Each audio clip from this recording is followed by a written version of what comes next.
अक्सर लोग सीढ़ियाँ चढ़ने से एहतियात बरतते हैं और इसकी वजह वो ये करार देता है कि सीढ़ियाँ चढ़ने से इनका सानस बहुत फूल जाता है और दिल की धड़कन बहुत तेज हो जाती है। इस वजह से लोग खौफ के सबब सीढ़ियाँ चढ़ने से परहेज करते हैं।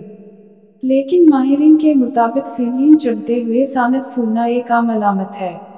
सीढ़ियाँ चढ़ने के वक्त सानस फूलने की वजह माहिरीन का ये कहना है कि इंसान के जिस्म को हमवार सतह पर चलने की आदत होती है। इस वजह से जब जिस्म सीढ़ियाँ चढ़ना शुरू करता है जिसके सबब मसल्स में तनाव शुरू हो जाता है और इसके सबब दिल में खिंचाव होता है और धड़कन तेज होती है और इस वजह से जिस्म को ज़्यादा ऑक्सीजन की ज़रूरत होती है और जिसके सबब फेफड़े मज़ीद हवा जो जज़ब करने की कोशिश करते हैं जो कि सानस फूलने का बाइस बनता है। वैसे तो ये एक आम अमल है जो हर सेहतमंद इंसान के साथ होता है और जिस्म इसके मुताबिक खुद ब खुद एडजस्ट कर लेता है, मगर बाज़ औक़ात कुछ बीमारियां भी इंसान की सीढ़ियाँ चढ़ने के अमल को दुश्वार भी बना देती हैं।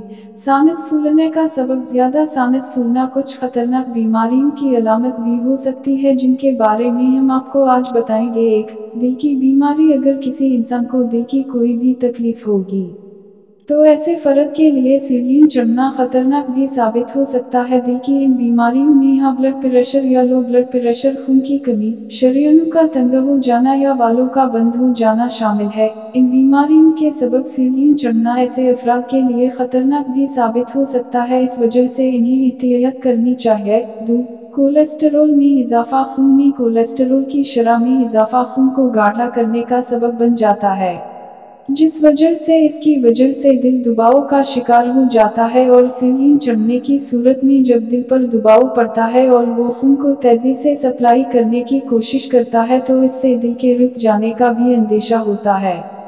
इस वजह से अगर सीढ़ियाँ चढ़ते हुए ज़्यादा सानस फूल रहा हो और दिल की कोई तकलीफ ना हो तो कोलेस्टेरोल को लाजमी चेक करवा लेना चाहिए। 3, दमा का सबब। दमा की बीमारी बराह रास्त फेफड़ों की बीमारी है, जिसकी वजह से फेफड़ों की ऑक्सीजन को जज़ब करने की इस्तिदाद में कमी वाक़ई होती है। ऐसे मरीज़ अगर सीढ़ियाँ चढ़ते हैं तो इनके जिस्म में ऑक्सीजन की मिक़दार मज़ीद कम हो जाती है जो कि ख़तरनाक भी हो सकती है।